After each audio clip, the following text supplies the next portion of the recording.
నా పేరు శ్రీధర్. నా అవుట్‌సోర్సింగ్ ఉద్యోగుల జేఏసీ రాష్ట్ర ప్రధాన కార్యదర్శిని.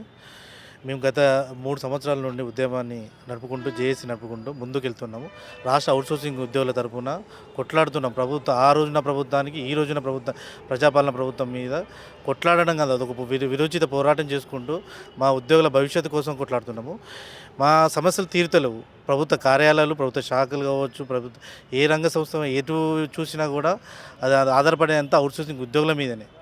కానీ సన్నగా ఈ జీతాలు సరిపోలేక ఎంతోమంది ఆత్మహత్యలు చేసుకుంటూ కుటుంబ పోషణ భరించలేక వీధిన పడుతున్న కుటుంబాలను చూసి మేము ఇక తట్టుకోలేక మేము ఉద్యమ కార్యాచరణ తీసుకున్నాము. ఈ మార్చి 7 ఈ నెక్స్ట్ వీక్ శనివారం రోజున ఎగ్జిబిషన్ అంటే ఈ హైదరాబాద్ కేంద్రంగా భిక్షాటన కార్యక్రమం చేస్తున్నాము. అదేవిధంగా ఆ నెక్స్ట్ వీక్ మానవహారం, ఆ తర్వాత ఇందిరా పార్క్ ధర్నా చేస్తున్నాము. తర్వాత చలో ఢిల్లీ కార్యక్రమం తీసుకున్నాం పెద్ద ఎత్తున. మాకు అన్ని సంఘాల నుండి, ప్రజా సంఘాలు కావచ్చు, విద్యార్థి సంఘాలు కావచ్చు, అన్ని రాజకీయ పార్టీల మద్దతు కావాలని మీ మీడియా ద్వారా మేము కోరుకుంటున్నాము. మా యొక్క సమస్యలు తీరే వరకు ఈ పోరాటం ఆగదనేది మీడియా ద్వారా తెలుపు.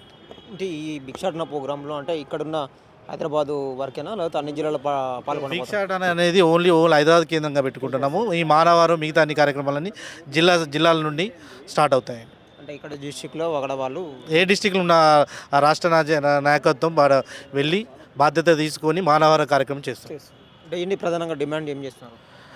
కార్పొరేషన్ రద్దు చేసి నేరుగా ప్రభుత్వమే జీతాలు చెల్లించాలనేది మా ప్రధానమైన డిమాండు. అంటే ఇక వాటితో పాటు ఇంకా ఇతర విషయాలు కూడా పెట్టారు కదా, కొన్ని భద్రత విషయంలో ఉద్యోగ భద్రత కావాలి. అంటే ఫస్ట్ కార్పొరేషన్ రద్దు చేస్తే వచ్చేదే మాకు ఉద్యోగ భద్రత. ఏజెన్సీ రద్దు చేసి కార్పొరేషన్ ఇవ్వాలనేది మెయిన్గా ఉద్యోగ భద్రత కోసమే మేము కొట్లాడుతున్నాం. ఈరోజు రాష్ట్ర జేఏసీ ఆధ్వర్యంలో హైదరాబాద్ కేంద్రంగా ప్రెస్ క్లబ్లో నిర్వహించిన సమీక్ష సమావేశానికి వచ్చినందుకు అందరికీ ధన్యవాదాలు. ఈ ఏజెన్సీ దోపిడీ అరికట్టడం కోసము రాష్ట్ర జేఏసీ ఎప్పటి నుంచో 2 సంవత్సరాల నుంచి ఎన్నో శాఖల అధికారులకు, మంత్రులకు ఎన్నో కార్యక్రమాలు చేసినాము. అయినా కూడా ఇంకా వాళ్ళకి కనువిప్పు జరుగుతలేదు. ఎలక్షన్ ముందు ఏంది అంటే ఏజెన్సీ కాంట్రాక్ట్ అవుట్సోర్సింగ్ వాళ్ళకు ఒక తీపి కబురు చెప్తాము అనే స్టేట్మెంట్ ఇస్తున్నారు తప్ప మాకు ఏ తీపి కబురు ఇప్పటివరకు కూడా చెప్పట్లేరు. ఇప్పటికైనా మీరు భవిష్యత్తులో మీ రాజకీయం ఉండదలుచుకుంటే మీరు కనుక మాకు ఖచ్చితంగా న్యాయం చేయాలి. అవుట్సోర్సింగ్ లేకుంటే గత ప్రభుత్వం కూలిపోయింది. ఈసారి కూడా ఈ ప్రభుత్వానికి కూడా తగిన గుణపాఠం చెప్తాము. కాబట్టి ఇప్పటికైనా రేవంత్ రెడ్డి గారు మా జేఏసీ రాష్ట్ర కమిటీని చర్చలకు పిలిచి మా సమస్యలు చేయాలి.